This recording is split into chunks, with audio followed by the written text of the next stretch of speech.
All right, diving right in today. We're tackling King Arthur, knights, quests, the whole shebang, but with a twist. That's a twist. Yeah, we're going deep into this 13th century story, The Quest of the Holy Grail.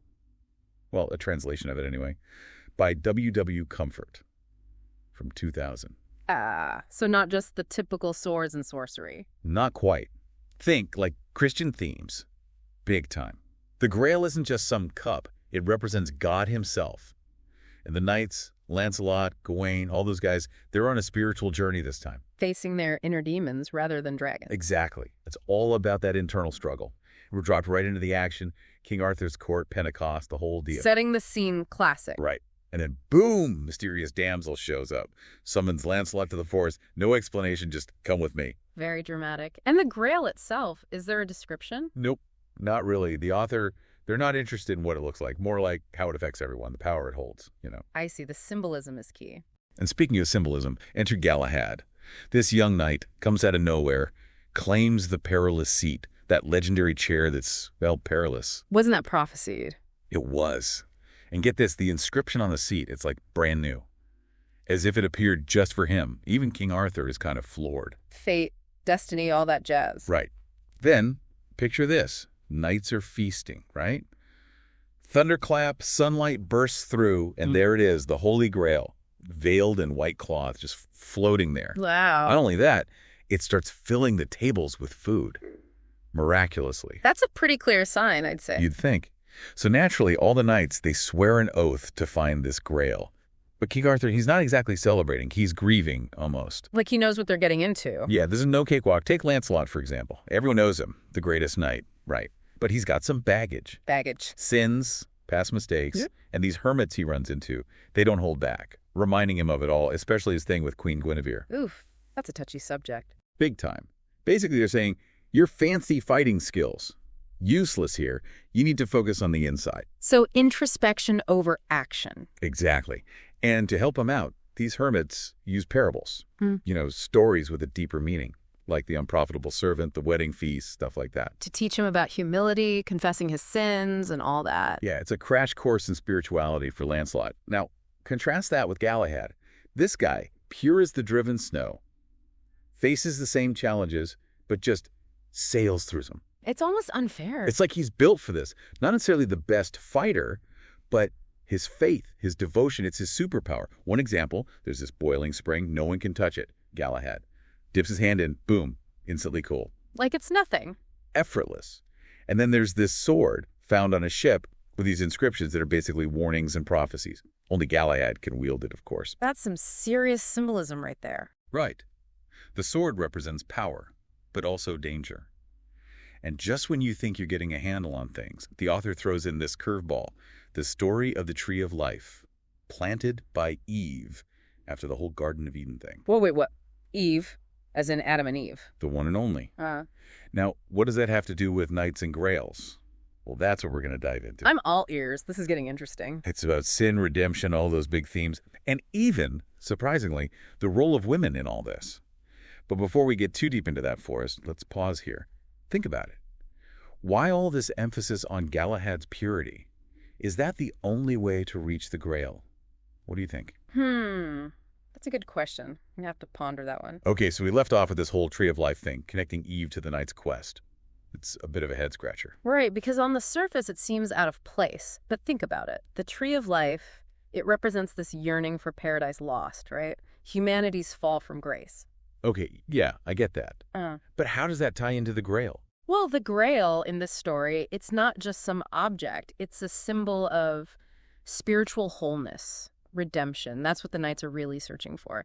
And Eve, she planted that tree of life, hoping to find a way back to Eden. So both stories, they're about this longing for something lost, something better. Exactly. And it highlights the idea that redemption is possible, that even after the fall, there's hope.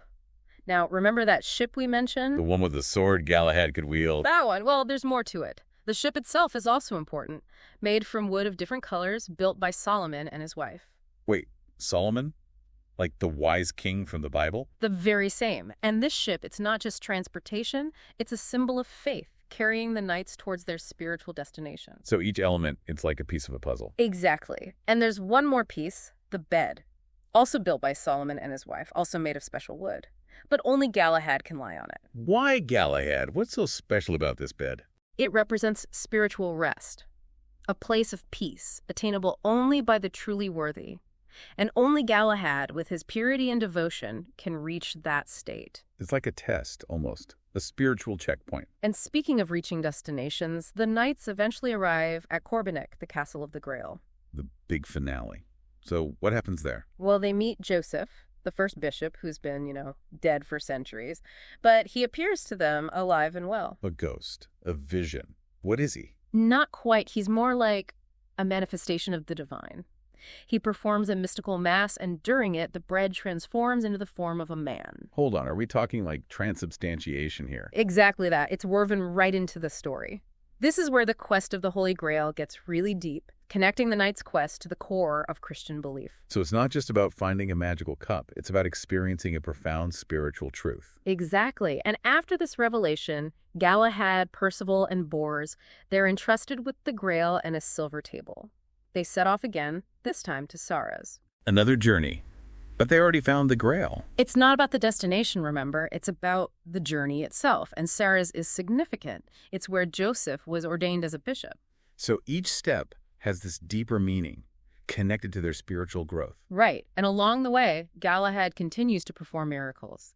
He heals a crippled man just by touching him. His purity acts as a conduit for God's grace. So it's not just about being sinless, it's about channeling that divine power to help others. Exactly. And then, in Sarras, things take a turn. Galahad receives communion from Joseph, and he ascends to heaven. He dies. But he achieved the goal, right? He found the Grail, saw its wonders.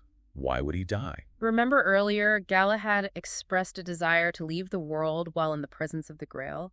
His death, it's a fulfillment of that desire, a union with the divine. It's bittersweet. He reaches the ultimate goal, but leaves his companions behind. It emphasizes that this quest isn't about worldly rewards, it's about spiritual fulfillment, even if it means leaving the physical world behind. So what happens to the others? Percival and Bors. Where do their paths lead? Percival, deeply moved by his experiences, chooses to become a hermit. He seeks solitude, dedicating his life to prayer and contemplation. He finds his own kind of fulfillment through a different path. Exactly. And Bors, he's the only one who returns to King Arthur's court, carrying the story of the Grail, the journey, the miracles. He brings back the tale, the wisdom gained. Not the Grail itself, but something just as powerful. He becomes a living testament to the transformative power of the quest. And that's what we'll explore next. What does all this mean for us? What can we learn from the quest of the Holy Grail centuries later? Now that's a question worth pondering. So Bors returns to Camelot, right, with his tale of miracles and spiritual journeys. But what about the knights who didn't make it back? What about Lancelot? Did he ever find what he was looking for? Well, Lancelot's journey is interesting because it shows us that even the most skilled, the most famous knight can struggle with this spiritual quest. Yeah, he's constantly getting called out by those hermits like, dude, you're focusing on the wrong things. Exactly. It's a reminder that worldly achievements don't guarantee spiritual growth. Lancelot has to confront his past, his pride, his attachment to earthly things. And then there's Galahad, who just seems to float through it all. It's almost like he's the poster child for the Grail Knight. He's the ideal, yes. But remember, his strength comes from his unwavering faith and humility, not from being the best swordsman. It's like the story is saying, look, the real battles are fought within yourself. Precisely. And all those encounters with hermits, the parables they tell, it's all about guiding the knights inward.